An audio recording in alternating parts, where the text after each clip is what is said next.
A quick little side note. Mom's has the day off. She's taking a day off from all the madness, I suppose.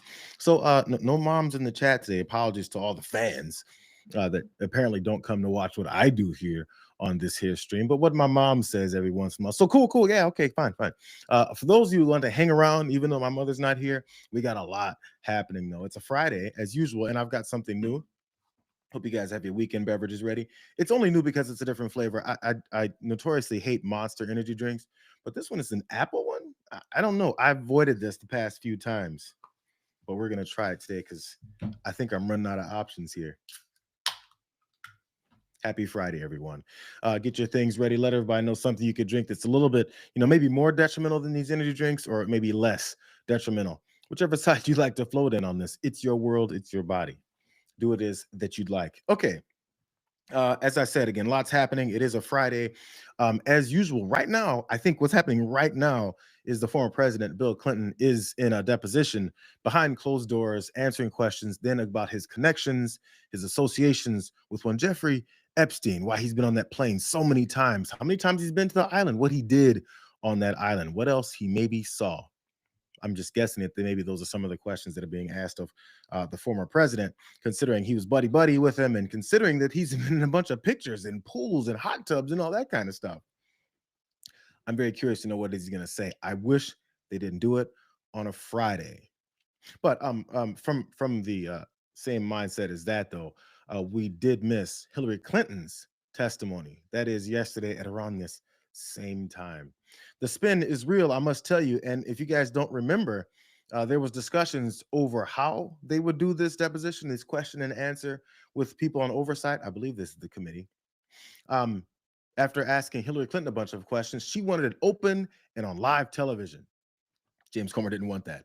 We're about to find out why James Comer did not want that and why Hillary Clinton did. So afterwards, as is customary, I think as is also expected, Hillary Clinton stepped out of the building. I believe they said she sat in for several hours, maybe 5 or 6 hours, and she had a couple of few notes about what it is that she experienced. Let's start here. I don't know how many times I had to say I did not know Jeffrey Epstein. I never went to his island. I never went to his homes. I never went to his offices. So it's on the record numerous times. It then got, at the end, quite unusual because I started being asked about UFOs and a series of questions about Pizzagate, one of the most vile, bogus conspiracy theories that was propagated on the internet. That was serving as the basis of a member's questions to me. I don't know how many. Hillary Clinton points out that she was asked about UFOs and Pizzagate in this deposition where they're supposed to be asking her about, associations with Jeffrey Epstein, maybe things that she's seen or heard. But she did point out when they did ask her countless times, at least regarding Epstein, she didn't know him, had no associations with him, never spoke to him all that much. But her husband, damn it, he did. That's why he's in a deposition now today, Friday, and maybe answering some of the similar questions. But Pizzagate and UFOs, I guess they ran out of questions after they exhausted their one, which she said she answered so many times. Now, again, they said that these things are going to be coming out later. Maybe we'll see the footage of these interactions. But let's dig a little deeper on potentially the member who asked about Pizzagate and UFOs. Was it Lauren Boebert? How do we get to the bottom of what's going on by asking Hillary Clinton about UFOs and Pizzagate? Lauren? Well, those topics did come up, and there are things within the Epstein file that leads to these questions. These files open up a whole mess, a whole trove of questions to go down. And, Hillary Clinton being connected so tightly with John Podesta, who's connected with Anthony Weiner, and all of these things, they all kind of tie together, especially when you're talking about women who are being trafficked. So this isn't to highlight some big, vast conspiracy about a pizza parlor, but I think there needs to be questions, and I asked some questions on this topic that should be explained. There wasn't an explanation given, of course, and then other members about certainly Pizzagate? asked about UFOs. I'm sorry? And UFOs? Like, what did you want to know about UFOs and Well, I think Pizzagate everybody that wants would to know matter about to survivors? UFOs. I did not ask that question, but I mean, there certainly are questions out there, and there was connections within the Epstein files that led to those questions. Isn't it weird when Lauren Boebert is pressed on the stupid questions about Pizzagate? I mean, UFOs is an interesting question to ask. I'm just not sure if it's supposed to be in this forum, but maybe they can ask anything. Who cares? But if they got a good answer from UFOs, I am interested in that. I'm always interested and fascinated by that topic. But still, her answer was that Pizzagate is somehow connected to all this because things in the Epstein files are connected to these.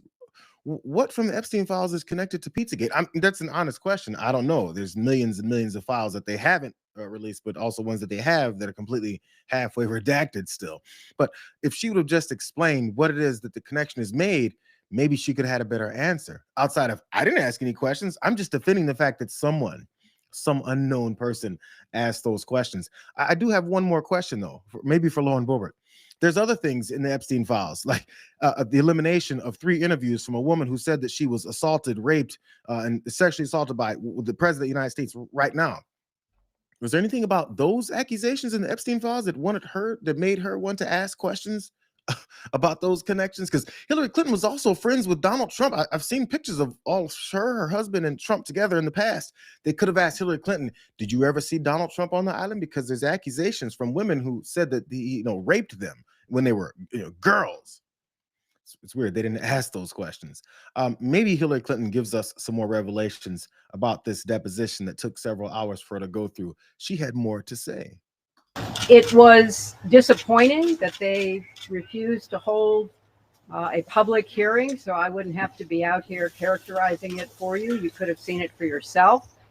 We had asked for that. We think it would have been better for the committee and its efforts to gather whatever information they are seeking.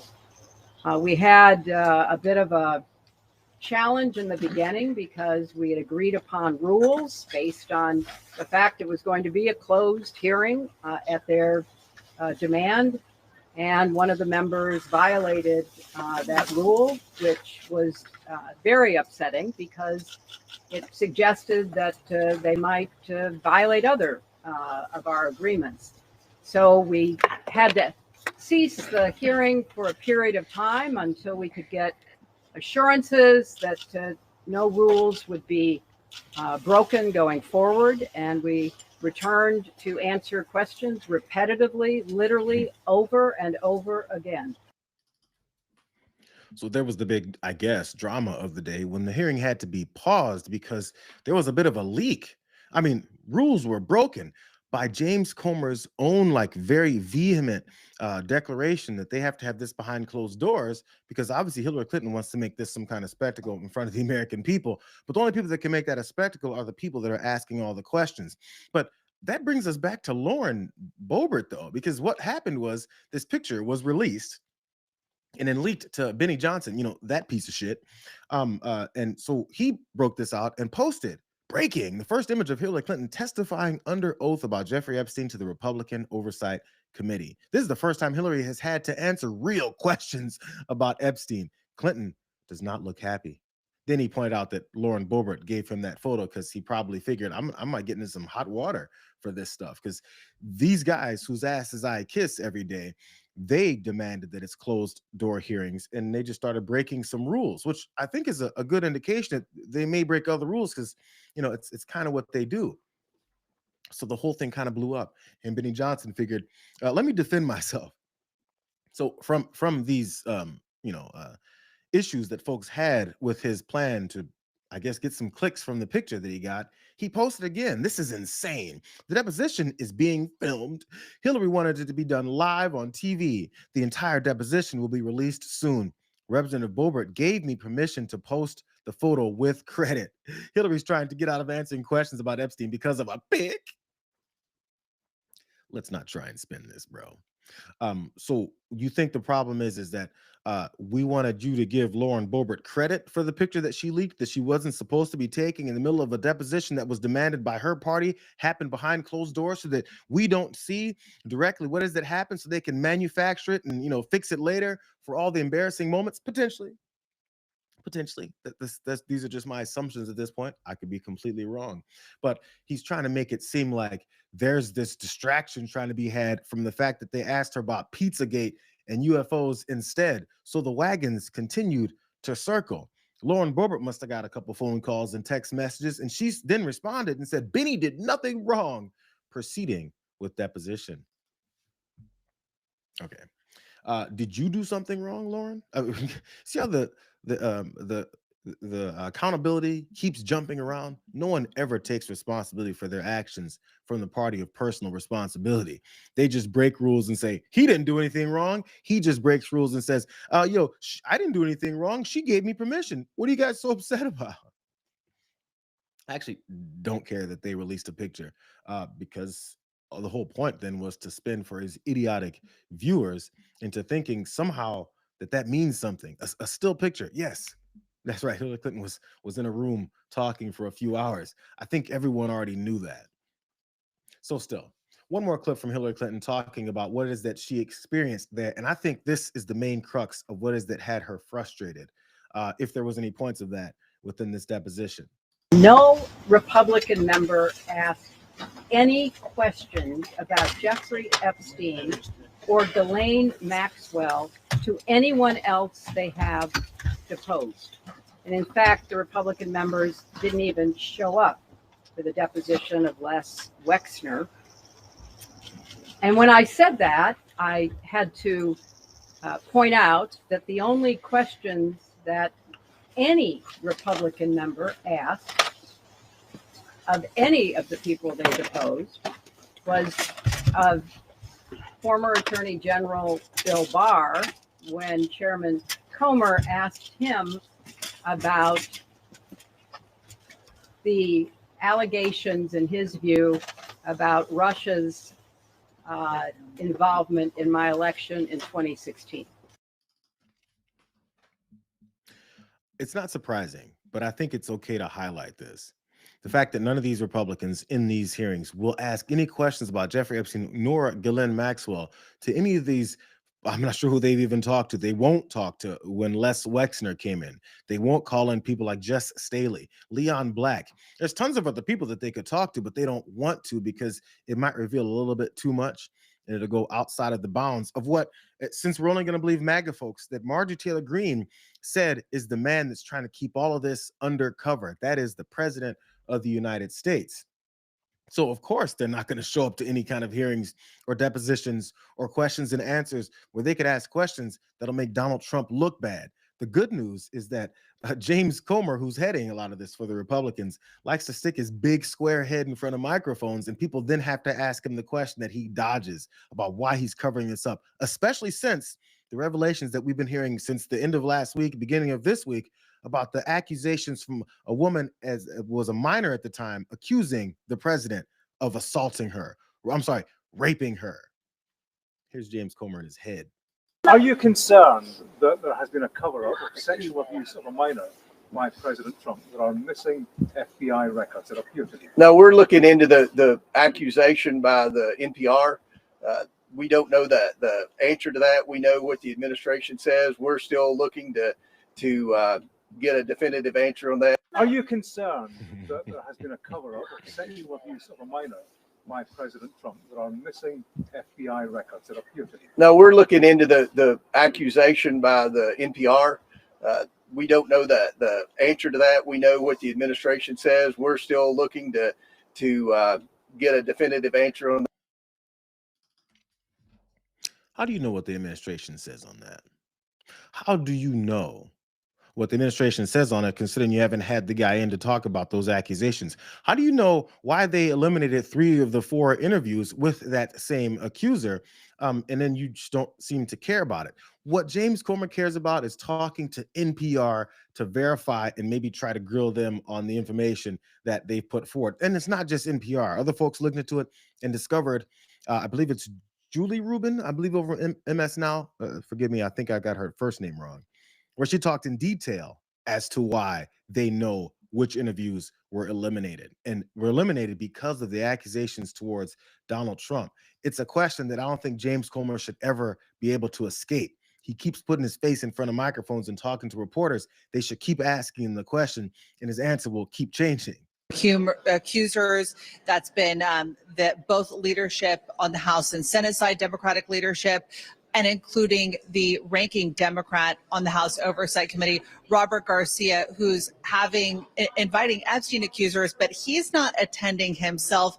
Talk to me a little bit about the optics here, because the ranking member on the Oversight Committee continues to claim that the FBI has not released all of the files, particularly files that they say the president has been named in with the accusations coming from a minor. Well, look, first of all, anyone can make an anonymous call and accuse anyone of anything. And the ranking members made a lot of accusations. We're trying to verify whether they're true or not. But I have a really good follow-up question for James Comer. How are you trying to verify whether or not the accusations in those files about Donald Trump raping a minor? I wonder, how are you trying to find it out? Are you pressing Kash Patel at the FBI? Are you pressing Pam Bondi at the DOJ to bring those files back, those particular documents about the interview, so you can discover what it is that's happening, so you can verify, like you said you want to? Or are you just saying we're waiting to see if we can verify that? But the main point that he wanted to make was anybody can make an accusation. He's right. Anybody can make an accusation. After those accusations are made and the FBI interviews that person 4 effing different times, I feel like afterwards, the way you verify whether or not that's just an accusation is you investigate it. And for some reason, I think I know why James Comer has refused to investigate it. So right now they're grilling Bill Clinton, and I hope they're grilling the hell out of him. I hope he's giving answers. I hope that anything that he doesn't give up is incriminating and showing how much he was complicit in all this too, if he was. That's what I hope. The problem is they think people who want things to move forward and for accountability to happen don't care if Bill Clinton is not caught up in it. I would love for him to be caught up in it if he was a part of it. You know what else? I'd love for Donald Trump to be caught up in it if he was a part of it, including Les Wexner, Jess Staley, Leon Black, and all these entertainers, actors, producers, celebrities, anybody who's involved in this, business leaders, bank executives, any of these sorry sons of bitches, we want all of them. But James Comer is concerned about taking care of Donald Trump. I just want to show that again.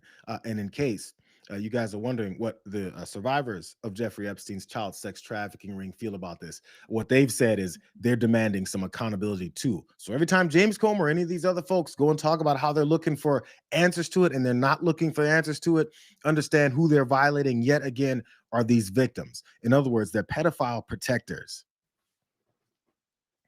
That's all. And in case we want to keep buying their bullshit. What's up, everyone? It's supposed to be kind of a laid back Friday. We're supposed to like do looser stories is what I was hoping for.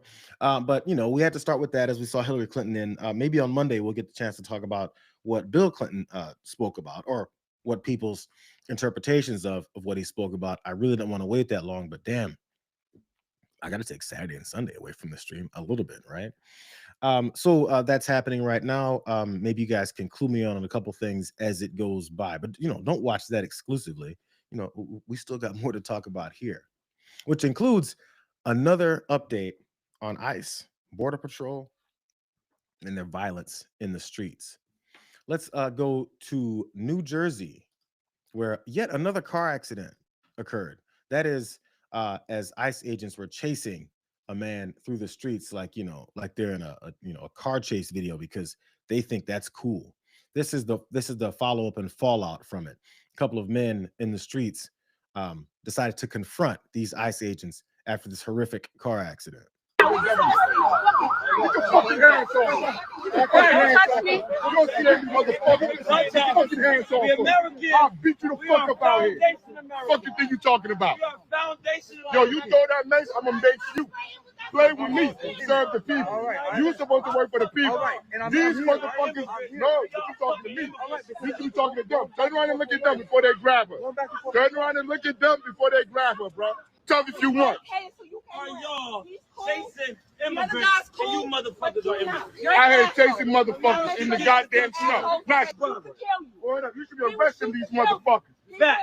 These motherfuckers should be in cuffs. They Fact. shouldn't be fucking standing around. Whoever Fact. was driving that G-Ride should be in fucking cuffs. Fact. And pull the fucking mask down. Look at this Tom ass. They Ain't not nobody even threatening supposed to them. be here, They the man. one that's running people over. They not even supposed How to you be feel here. about yourself, nigga? Right. Get them the fuck out of here. They got what they want. Get them Right here the with fuck these out of here. motherfucking pigs. Like, they got what they want. Get them the fuck out of here. Jersey folks, sounding like Jersey folks, confronting these ICE agents after that horrific car accident that you then saw in the streets there in Jersey. In case you didn't hear about the details of what is that went down, CNN has got you covered. So I checked it out, and since it was, I figured, you know, it made a lot of sense. I want to share it with you guys. This is what CNN had to say about the situation. A pursuit by ICE agents in Newark ended in a multi-car crash involving 3 children, according to the mayor. ICE agents were attempting to pull over a van, which led to a car chase through the city, the mayor says. An eyewitness says the van appeared to try and avoid a bus, crossed into oncoming traffic, and hit 2 vehicles, including an SUV carrying children. The eyewitness says the ICE vehicle didn't hit any cars. Video filmed after the crash shows authorities chasing after an unidentified suspect before detaining the person outside of a house. It's unclear why the driver was being pursued by ICE. Mayor Ras Baraka criticized ICE in his statement, saying New Jersey law prohibits law enforcement from chasing vehicles unless the suspect poses an imminent threat. ICE cannot come into our city and recklessly put innocent people in harm's way while they try to apprehend their targets. CNN has reached out to the Department of Homeland Security, ICE, and Newark Public Safety Department for information. So as you can see, another car accident, this time in the snow. As we know, the Northeast got pelted with huge snowstorms just a few days ago, and that doesn't halt ICE agents from speeding through the streets, chasing someone down and causing more accidents. But you know, the thing is Ras Baraka, the mayor there, I believe in Newark, then pointed something out. But I'm going to get to the rest of the statement, which I think is really big on this, and it makes a lot of sense as to his opposition to it. He really broke it down. But you know what? I was enjoying those Jersey guys, you know, berating these ICE agents so much. I want to let them finish their thoughts about this dangerous activity. But, you know, quick warning, the curse words start to fly here in case you guys have virgin ears. He really went in. So, of course, every other word had a couple of bleeps here and there. Here, check it out. Yo, record what he's saying. The nigga lying. The nigga lying. The nigga lying. Hold up. She look like she got some Spanish people in her family. You're out here doing this shit. You should ashamed yourself. For the love of money. For the love of fucking money. You go out here trying to kill your own people. You disgusting. Word up. I'll be broke for the rest of my life while I do this goofy shit. What y'all niggas doing? Working for Trump? That's what the fuck you doing? You a savage. Fucking secret police. That's what the fuck your parents raised? That's what they raised y'all to be? Goddamn savages. For fucking money, bro. For fucking money. For money, you motherfuckers take these jobs and shit. Y'all some fucking scumbags. Nah, let that nigga try that shit. I'll beat the shit out of my head. I don't need no fucking gun. I don't need no mace. I'll beat the shit out of that nigga. He could stay. He want to fight, we can get it shaking out here. He could stay. The fight didn't happen. I see many times these agents do like to engage in fights, but many times they do it when they surround one guy, or, you know, when they surround one woman, snatch her around, beat her up, throw her on the ground, step on her head, handcuff her, and carry her away. Because, you know, they're courageous. They're patriots. But when someone says, I'm ready for it, I don't think they're ready for it. But I did promise Mayor Ras Baraka's statement on this whole thing. And again, why it means so much more in this particular situation, because as it happened, the target that they were chasing is the one who collided with other cars as they were speeding through intersections, and he was doing all kinds of crazy maneuvers to evade them. We'll get to those details as well too, but really fast, more of this statement from Ras Baraka. Down there in that second paragraph, it says federal authorities should adhere to local laws regarding vehicle pursuits and exercise common sense. Based on the damage that they are inflicting on our communities, ICE has no business engaging in chases at any time, anywhere, but especially in dense populated areas and on roads still being cleared from a significant snowstorm. And this is the point that they pointed out, that CNN article pointed out. ICE cannot come into our city and recklessly put innocent people in harm's way while they try to apprehend their targets. Here's the last part. State law prohibits law enforcement from chasing vehicles unless the suspect poses an imminent threat. It's one of those things that I don't think you have to be, a law enforcement person to realize that there's been rules in place all over the country for actual law enforcement when they're chasing someone. If it poses too much of a threat, if it's too dangerous in a populated area, you don't continue speeding down streets at 70, 80 miles an hour, forcing a person who's obviously trying to evade you to do that as well. It becomes one of those situations where you're pressing the issue and you know that it could end badly and you don't want to be responsible for someone's death. But this is ICE and Border Patrol. That's like what they want is death. So like I said, here's their explanation as to what is that happened and why they did it. Federal officials said that the crash occurred during a, quote, targeted operation to arrest Christian Oswaldo Guevara Guerra, who had been previously charged with receiving stolen property and was issued a final removal order in October of 2017. That's what DHS said. Here's a quote. After a head-on collision with a civilian vehicle, Guevara was taken into ICE custody. 3 children were taken into the hospital as a result of this illegal alien dangerously fleeing authorities. Nothing about the dangerous authorities that are chasing people through the streets with absolutely no regard for those children that were involved in this accident. That's what you would do as a responsible agency. For someone who's received stolen property, I remember they were talking about like rapists, drug dealers, and human traffickers, the worst of the worst, which, by the way, yeah, he'd broken some laws for sure. Does that mean you should be speeding through the streets and icy roads to then try and abduct him? Then while you have him crashing into folks and you go, not our fault, who cares? Here's more.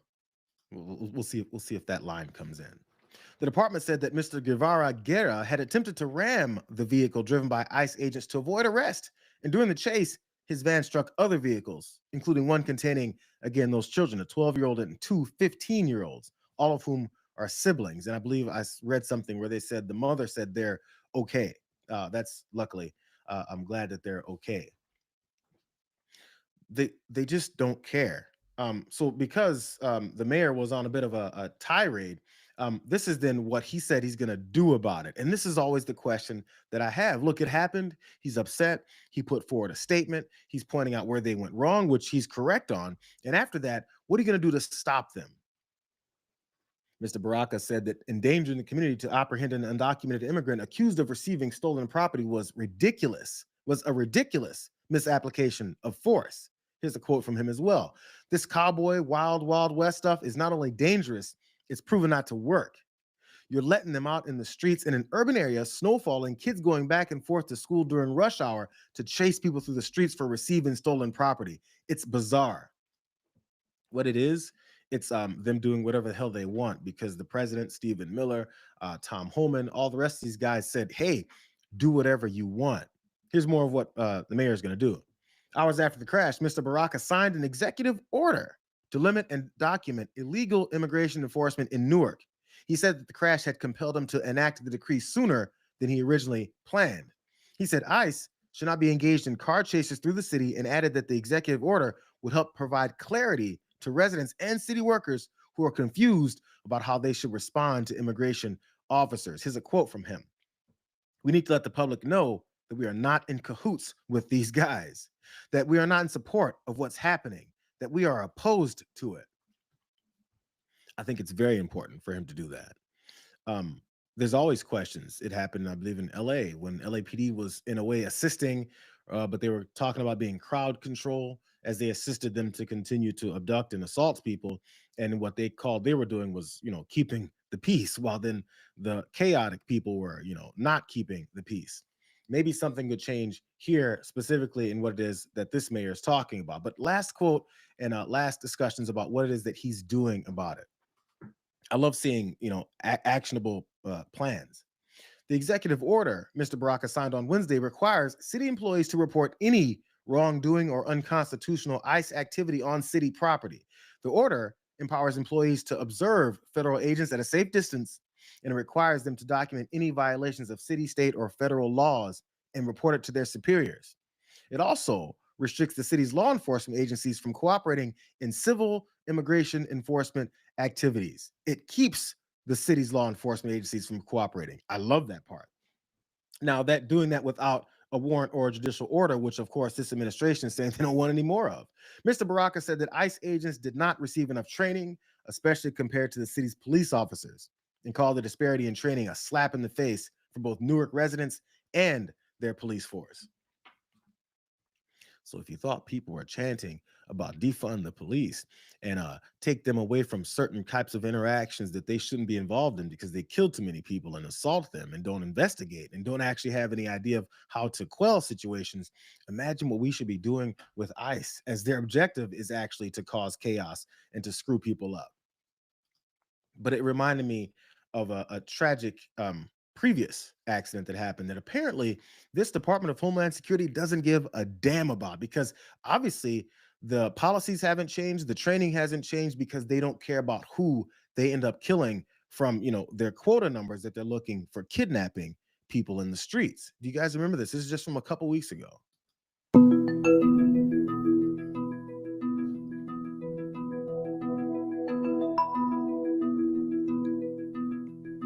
She turned left, so she was right next to me. There's 2 lanes to turn right, and I was in the one that would have put me in the fast lane. So as her and I are both moving, she got hit on the driver's side. That would have been head on. So if she had not been there, she would have hit me and then my 3-year-old toddler who sits right behind me. Baby wouldn't have made it.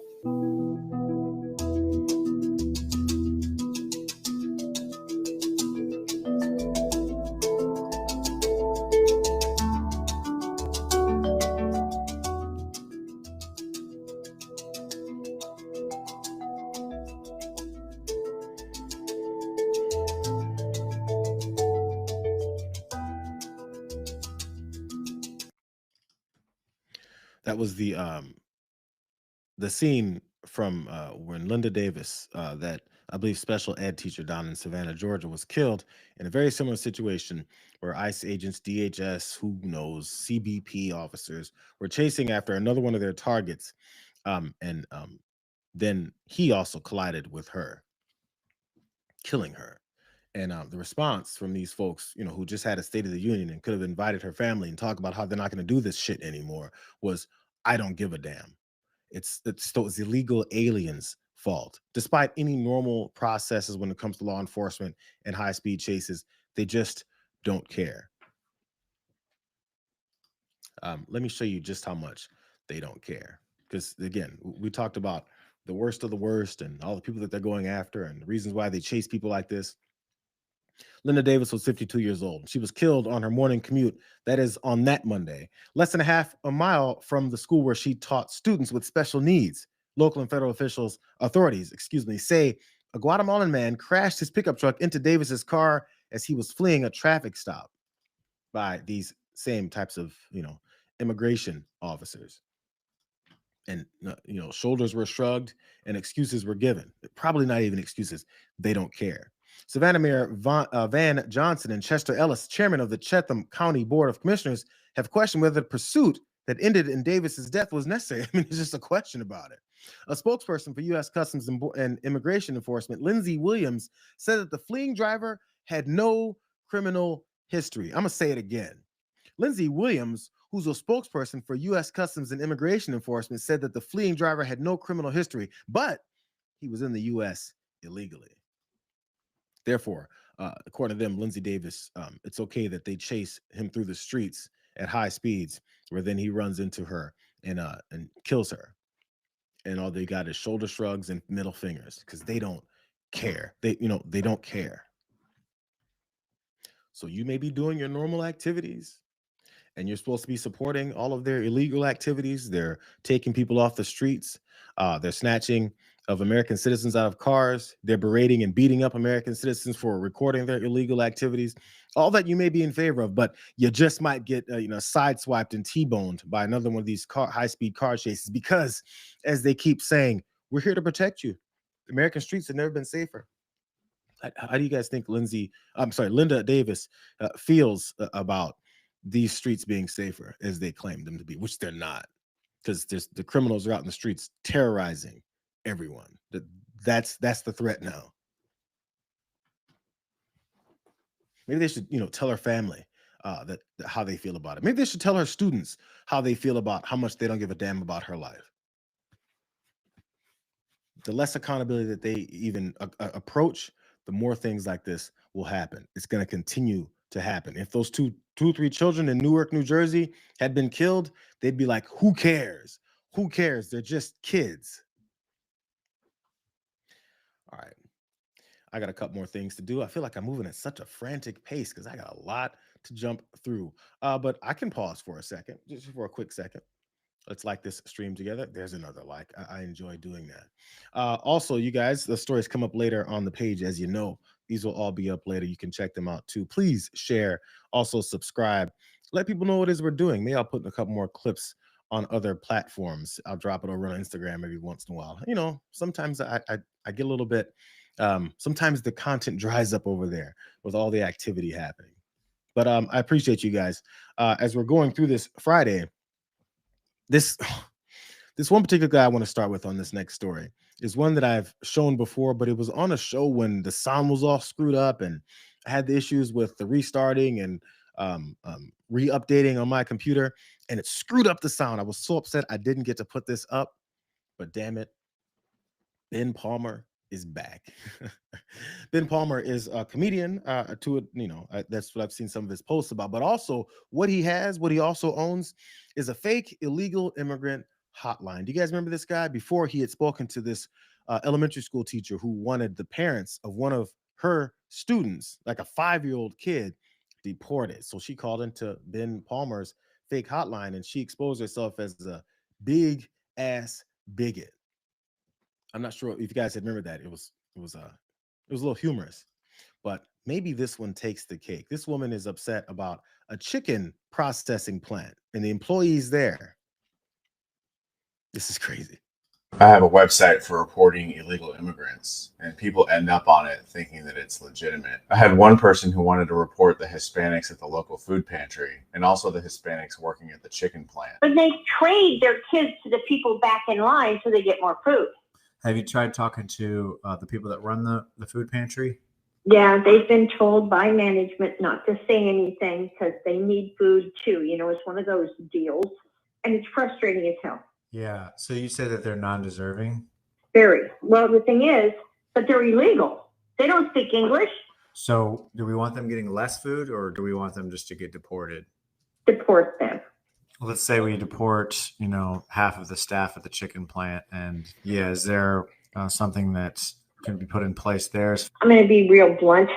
White folks don't clean chicken. You said they don't clean chicken? No, white people don't. It's a nasty job. Chicken plants are notorious for illegal aliens. They work cheaper. They work long hours. They'll pull a double shift. It's just nasty work. And I was born and raised on a ranch in Wyoming. My mom and dad used to order in 500 chickens every year. So you were cleaning the chickens? Oh, yeah, but not in a plant. Okay, so white people don't clean chickens in plants? You got it. Just at their own houses? Right.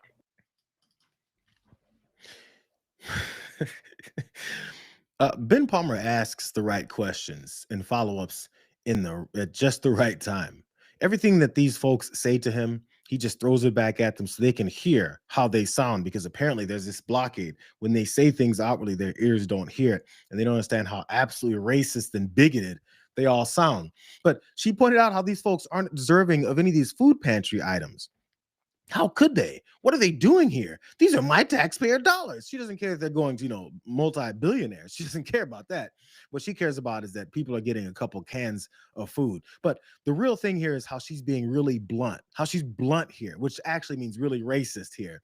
That cleaning chickens is a nasty job, and that's for those brown immigrants. They work cheaper, but all these clean white folks, they can clean their chickens at home because she's from a farm in Wyoming. What a loser this woman is. She exposes herself further as she continues down and has no idea that Ben Palmer is, setting her ass up. And then they go upstairs. They're allowed to take free showers. They're allowed to take their kids up there to get baby formula and diapers.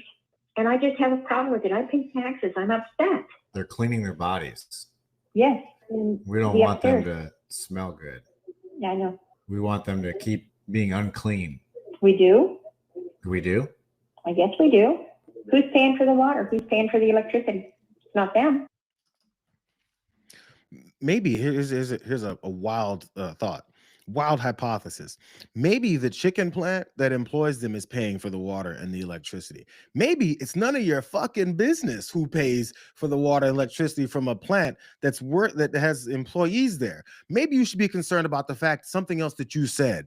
They work way cheaper and they work double shifts. Maybe you should be concerned that the people who are paying for the electricity and the water for the showers, maybe you should be concerned about how they exploit these folks because of people like you who call them subhumans, and we can accept the slave labor that many of these companies force them into. Maybe you should be concerned about that with the company, because I don't think these chicken processing plants, well, actually, maybe they are, but I don't think that the government is paying all of their bills. But then maybe, actually, come to think of it, the way that we like to subsidize multi-billion-dollar corporations and companies, why not? Let's do that anyway. But still, she's upset about the water and the electricity, where people get to take showers. Can you believe it? Maybe it takes a quick search, but I get the feeling in a place like a chicken processing plant, where there's all kind of contaminants, we know, when it comes to chicken, and all kinds of potential diseases that can be spread very easily as people are handling, chicken. I get the feeling that it's probably like, required that you provide a place for them to sanitize themselves so that there's not this spread. I'm just guessing. But, when it comes to MAGA folks who don't think very far, all they care about is deregulation, deregulation, deregulation. So if there are these things in place, which I'm pretty sure there are, they probably want to deregulate that if any of these companies can get a better shot at, saving $5 to $10 more. But that's what she's concerned about. Let's I want to let this finish, because what then Ben Palmer then cornered her into was coming up with potential, I don't know how he did this, having her come up with potential pitches to hire more people, considering she wants all the folks here deported. And you'll never imagine the things that she wants to come up with to tell the right folks to have these jobs. That kind of says black people don't apply. Brown people can apply, but only if you're not Spanish. Follow me? Well, you could put down there, English-speaking U.S. citizens only need to apply. In parentheses, we can put white people, because that's really what we're going for. And again, whether it be milk chocolate, white chocolate, or dark chocolate. It's a chicken plant, though. We're not talking dairy. I'll tell you what, they make a lot of money. The dairy They cows? get paid well. Yeah, they get paid well. And I'm not a discriminatory person. I really am not. I mean, good grief. We used to live in the Virgin Islands, and my best friend's black, and I don't have a problem. Standard. Effing standard. So some of the parameters of what she thinks should be in this ad is black people. Sure. Brown people, not Spanish speaking brown people. We have to make sure that we make these differentiations, because of course, Spanish speaking brown people are all illegals and they work all these extra hours. But did you see what she said on the back end there? I mean, there's many things that she said on the back end there, but one of them that stuck out was they make so much money. Isn't it weird? Because I feel like, like a minute before that, she was saying that these folks work for less money and double time, which means that they don't make tons of money. Who makes all the money? Who makes all the money when the people that you just said are exploited for their labor are working for a chicken processing plant that you don't think should have any sanitation requirements there? But then also they make tons of money. Which one is it? It's like she doesn't think clearly. It's like she doesn't go from one step to the next and see if any of her 2 points coincide with each other. It's amazing the stupidity that pulsates through this country's brains. It's so heavily based in discriminatory and white supremacist thought process, they don't even know up from down. She can't think clearly. But she cleans chickens at her farm when she grew up in Wyoming. You got to be kidding me, bro. You got to be kidding me. I'm sorry, there was one other part. I'm trying to remember what it was that she said. They get paid well. Oh, yeah, she's not a racist. Oh, my God. Because at the end, once they hear a conversation that they're having with someone about their racist views, what happens is they start hearing it and go, I'm not a bigoted person. I've got black friends. I live in the U.S. Virgin Islands. I've been around those types, not the savage types, but I've been around the good ones. And one of the best ones is my best friend. That interaction went on much longer, and he cornered her further on the way that she thinks. But I'm not going to go through all of it because I believe you guys should listen to the whole interaction yourselves. Ben Palmer does great stuff over there. It's all entertaining. It's very funny, but it's very, very eye-opening. That is, in case you don't look at what the way it is that people on, cable news networks talk about immigrants. Because, Scott Jennings, who I really tried to avoid, but he stuck out to me in this particular situation because the reasons why you got people like that lady who has her best black friend and also says that white people don't clean chickens. It's only for brown Latinos that she doesn't want here. To see if that makes sense. They get their hate from people like Scott Jennings because he normalizes it. This is the problem with people on TV spewing hate and making it seem like it's normal. Now, they detained him, learned he couldn't be deported. Why couldn't that have been done before? Well, part of me wonders, is it because they have quotas that they have to reach in terms of people that they have to detain as part of the Stephen Miller push to hit certain numbers? Yeah, I don't have enough facts about this case to know whether what you're alleging is true. I do know broader numbers. I saw some numbers today for the month of January, in fact, for the city of New Orleans, over 2,500 arrests, 10,000 deportations, 25 gang members picked up and taken off the streets. I mean, ICE is having hundreds of thousands, if not millions of interactions with people around the country. Do I think it's reasonable to assume you're going to have individual interactions where something goes awry, where a detail is missed, where there's something unfortunate or bad that happens? This man is dead. Of course, he didn't need to be dead. But does that negate the need criminal. to do the hundreds of thousands of other interactions they're having across the country? Look, of course not. Scott Jennings was talking about that story I mentioned just yesterday about the blind refugee man who they took in, then dropped back off after they couldn't find any charges to really nail down on him further, and left him out for dead. And that's what happened. He died. Couldn't speak the language, couldn't see much. So they just didn't give a damn because the atmosphere, like that woman who was calling in to deport folks that she says are only worthy of unsanitary chicken supplies in another country, because of people like that, hear people like this guy say it was just an oversight. It was just a missed detail, is what Scott Jennings said. I wonder if any of Scott Jennings' family died under circumstances that were at the hands of someone else, and if he would go on TV and then go say, you know what? It was just a missed detail. That's why my family member is dead. It's just a missed detail. Donald Trump and his, Gestapo just missed a couple of details because, as we've also seen, there's a lack of training. In fact, there's a direct training to ignore details that might keep some people alive because they don't care about anyone's lives. As a matter of fact, what they're actually motivated by is killing people. But Scott Jennings wants to call it a missed detail. And then, the stupidity spreads across the country. The other bad part about this is that lady who called in to Ben Palmer to talk about and complain about chicken processing plants is that she's just some idiot in the middle of the country. The problem is this same president has also hired the same type of idiots to conduct the operations at DHS. And when they conduct stupid operations at DHS, they end up shooting themselves, literally.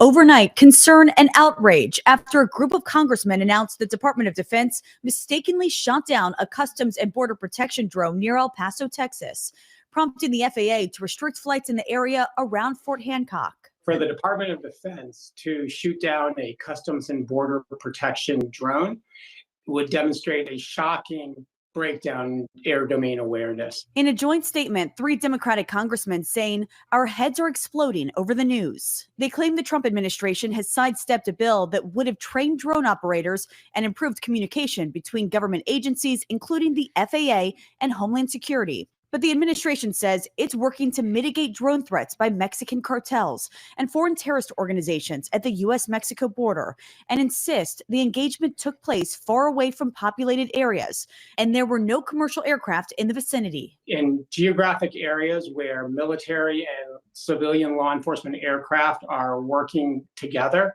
there's always good communication and coordination. So it's unclear to me why at the southern border right now that type of coordination doesn't exist. No, I don't think there's a lack of communication. We all know each other well and we all communicate well. Sure. Sure. I guess the Department of War under Pete Hegseth is so, their fingers are itching so much to go shooting at things that they've even shot down the DHS drones now at the border. How fucking stupid are these folks? I wonder how much that drone cost that they shot down themselves so they can maybe brag about how they shot down drug drones. And matter of fact, it was just Kristi Noem's drug drone that Pete Hegseth's dumbass shot down. But their coordination is great. Imagine if if you're any other kind of aircraft flying that area, which they explained sometimes also shares that airspace that they like to shoot randomly at things that they haven't identified correctly. I wonder if it'd be a problem if they start killing people in the skies, just like they killed people in boats off the Caribbean. But you know what? I feel like some of you guys might be wondering, didn't we already hear about this? Didn't, DHS or Border Patrol or ICE or Department of War shoot our own folks down or something that wasn't actually a threat? You're right. This only happened like 2 weeks before. You see, multiple sources tell the New York Times that the unprecedented air closure came after immigration officials earlier this week used an anti-drone laser shared by the Pentagon without coordination with the FAA, which is to say, the Department of Defense lent one of its experimental laser weapons out to Customs and Border Protection officials. And these laser-armed immigration agents fired it off in an area where there is commercial airline traffic. At what were they laser blasting, you ask? A Mexican cartel drone invasion? No. Again, according to the Times, CBP officials thought they were firing on a cartel drone, the people said, but it turned out to be a party balloon. Source later told a reporter for CNN that, in fact, the target turned out to be 4 party balloons. Party balloons. So the latest instance of shooting down folks in the sky, or I'm sorry, drones in the sky, was conducted by the Department of War under drunk-ass Hegseth. The previous moment was DHS themselves, Border Patrol themselves, shooting down some party balloons. Party balloons. Because, you can confuse party balloons with, drug drones from the cartel. I had to find out if Kristi Noem responded to this, debacle. She didn't, but she was asked. Confirmed that CBP actually hit a party balloon that it thought was a drone with a laser early this week, as it was reported. And if that is true, why wasn't the action coordinated with the FAA? This was a joint agency task force mission that was undertaken, and we're continuing to work on the communication through that, but recognize we're grateful for the partnership of the Department of War and the FAA as we go forward. Thank you. Thank you, Chris. All right. Thanks, everybody. Thank you. She didn't answer the question.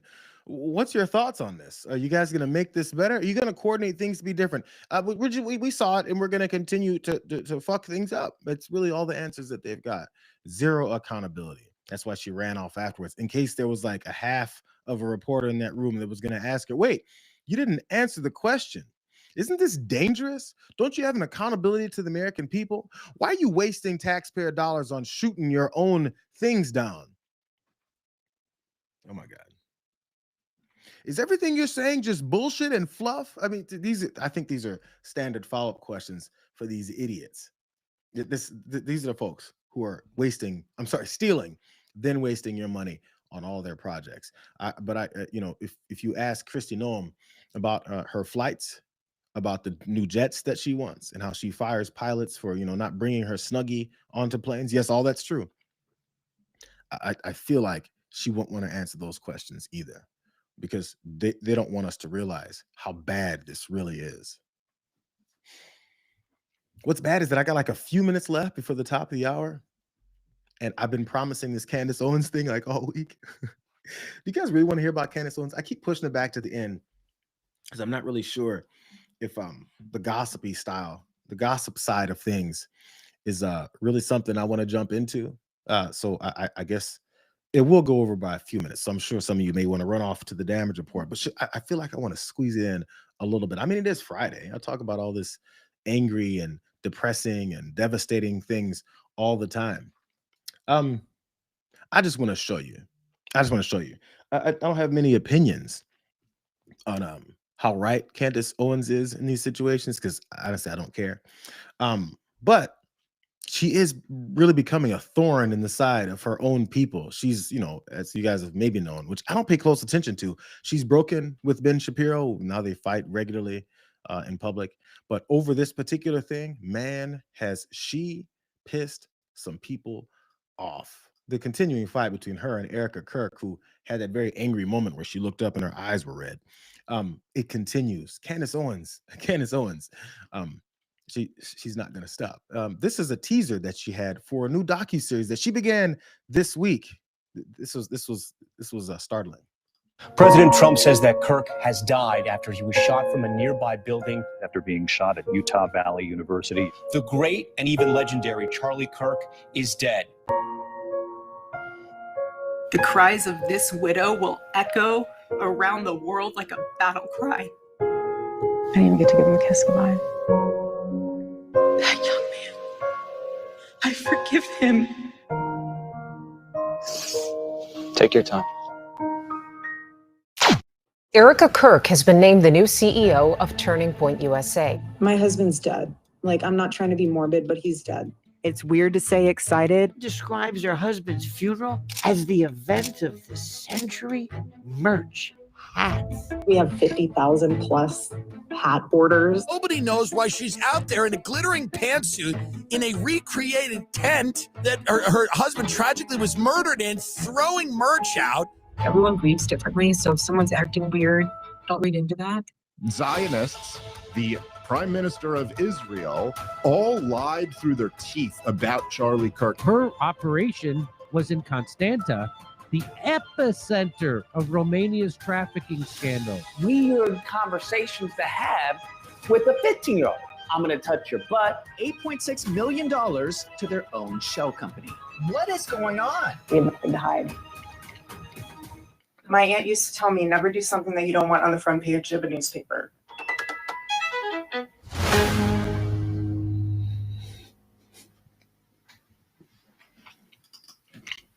Bride of Charlie. Obviously, it's a playoff for Bride of Chucky.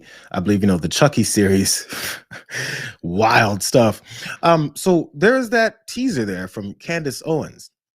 Before I go a little deeper, I'm sorry I didn't address everyone that's about to leave. If you guys are taking off for the damage report, I appreciate you. I hope you guys have a great weekend.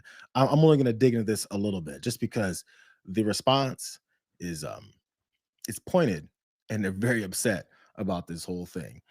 So Candace Owens put forward that teaser there for her docuseries, which began in the middle of the week. I'm sorry I haven't been following up on everything that she's spoken on and how she's really dove into these issues about Erica Kirk and her odd behavior, as many people believe, after her husband was killed, last year.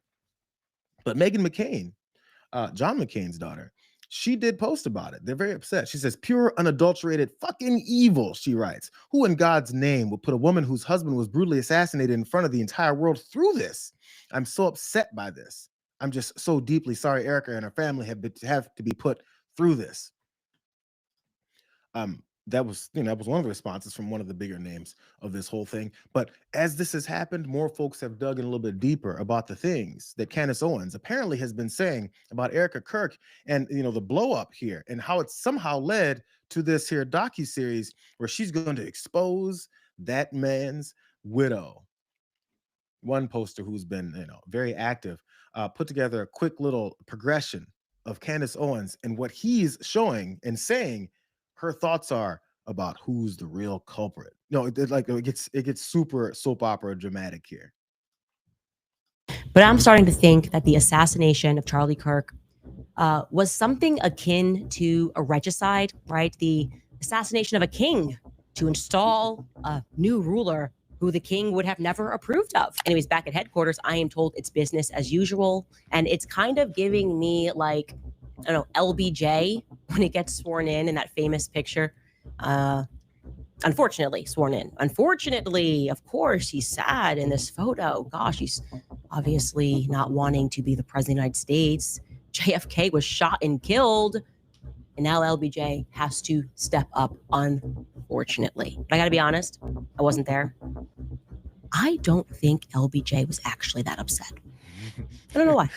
Vibes. The vibes just aren't vibing for me in that picture, knowing, as I do, and as Charlie did believe that LBJ was involved, which then implicates the feds as having been involved, which then implicates the Dallas police station as being involved. I believe Israel was obviously involved, that they were the ones that wanted him dead. And when Ben came out swinging, I was going, oh, something's very wrong here. Basically, Erica here is pulling the LBJ. And what I mean by that is as soon as LBJ got into office after JFK's assassination, he reversed course on every single one of JFK's policies. JFK's enemies seemingly became LBJ's friends. Erica appears to be doing that to me. Damn. There was that one line. She goes, I don't think LBJ was that upset. I wasn't there. I'm sorry. These types of conspiratorial back and forth and battles between folks who like to, lie a lot from every angle, from any of these players in this, it gets entertaining sometimes when you see the same type of tactics and the same type of assumptions and, levels of proof that they have being levied against each other. And whatever reason that Candace Owens is so incensed and upset at Erica Kirk, even though, I think Charlie Kirk was Candace's really good friend. So maybe she's still feeling the emotions of losing her friend. And she's going after anybody, since it's very mysterious how this whole thing happened. Maybe she's going after anyone that's still on board for not really finding out the real story. And that comes off of, I think, pretty much anyone across the board seeing how that whole thing went down in Utah and wondered, this is weird. I mean, it was a little weird. So it's very easy for someone like Candace Owens to, jump off of that platform and ask more questions and come to any conclusions that she wants to. The problem, though, is that it somehow roped in Megyn Kelly. Man, Megyn Kelly is also catching some strays from these folks who are so upset about what she was supposed to have, which I think she's the one that was talking to Erica Kirk about trying to smooth things over between her and Candace Owens. And what they don't like about Megyn Kelly is she's been way too kind, apparently, to Candace Owens and her stance. This one person said, oh no, looks like what Ben Shapiro told Megyn Kelly was true. I didn't know that. I'm just now finding this out for the first time. So he's upset because as they're now figuring or assuming, Candace Owens is setting up this scenario where Erica Kirk is somehow involved and responsible for Charlie's murder. Well, this is what Megyn Kelly said about that whole thing that has people pissed. He said that Candace has been claiming Erica Kirk was behind the murder of Charlie, which I had not heard. And I was taken aback because that seems like something I would have heard. It's so crazy. And I have since learned it is not true. Candace has not made that claim. And in fact, I've now seen several clips of Candace specifically defending Erica Kirk and saying she would never make a claim like that about Erica, and that she is open-minded to other people at Turning Point. That's obvious. She's been making that point. I had heard that point, but she's specifically been defending Erica Kirk, and she's been saying she does not think that of Erica. And in fact, if you read her comments, she's under pressure to make comments about Erica. And so far, what I've seen, she hasn't. So thank you for that question.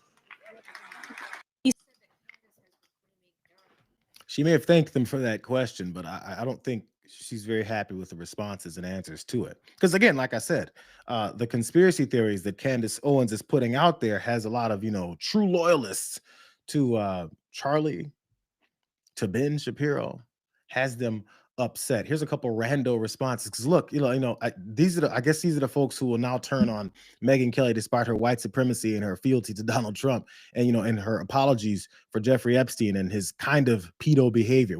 Somehow she's excusing that. But still, this one woman said, if you called yourself a friend of Charlie and you're still silent, doing nothing while Candace and her horde torture his widow right in front of you, then I'm sorry, but you did not love him. You only loved his stage, and he deserved better friends. Privately, asking Candace to stop is worthless. The evil is happening publicly, and Erica should be publicly defended.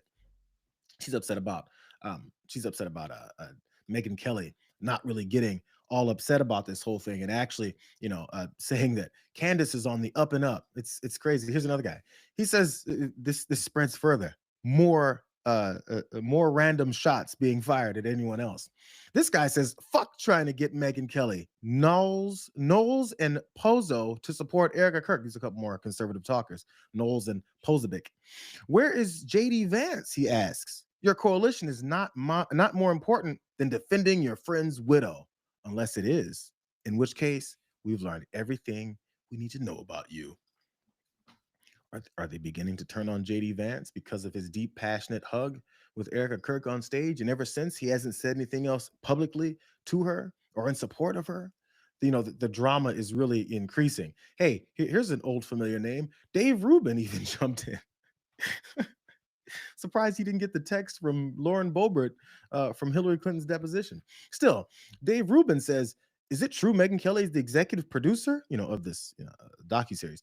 Did Tucker fund this with his Qatari money and made off the backs of Christian slaves? Just asking questions. I mean, we can probably take Dave Rubin's sarcasm for trying to make some points there. But after it's all said and done, despite what they've been saying about Candace Owens, despite how angry they are, despite the evidence of her claiming that Erica Kirk was actually involved in the murder of her husband, and this whole drama actually shouldn't mean shit. Who cares? The fact that the implosion is why I've been paying attention to it to this little degree. But after it's all said and done, and Megyn Kelly is catching strays here, I guess this is probably her main response to this whole thing, because it's still Megyn Kelly. To the hateful people whom I used to call friends, who have been all over the internet trying to shame me and say that no one should ever listen to this program again because I haven't spoken out on the Erica Candace conflict. I don't have any pearls of wisdom other than go fuck yourselves. Go fuck yourselves. You have no fucking clue what's going on. You don't know what I do behind the scenes. And your world is so myopically online. You fail to understand there are real humans involved here, and actually being able to touch grass and have relationships with them, which is something I'm doing, could prove to actually benefit all involved.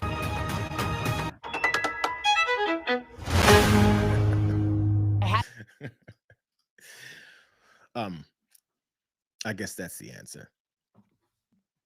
Go fuck yourselves. Man, it's not going to go that far. Every time that, we see these dramatic things happening between these folks and fighting over, they fought over Elon Musk, they fought over Donald Trump and his policies where he screwed them over. They fought over Laura Loomer. It all happens. And then they all, fall back into line because there's still, unethical money to be made. And I guess they'll all make it. Maybe it's just Candace Owens's, latest draw. And then Erica's like, oh, this is great. More information, more spotlights on me. Whether it be anything where people are fighting over it or not, we're all going to get paid. Good times, I suppose. It was good times, though. We're heading into the weekend. So for those of you that stayed, I appreciate you. I love you. Hope you guys enjoyed the show today. The stream going on as usual. The stories will be up later on the watch list page. Go find those. Go check them out. Go let people know your favorite one that you saw. It's probably not the Megyn Kelly, Candace Owens one, but maybe it is. Maybe it is. I've been saving it all week. But I hope you guys enjoy your weekend. I'm going to try and do the same. Make things happen. Enjoy your times. Maybe relax. That is, again, if you can. Appreciate you. Love you. Mom's not here, but still.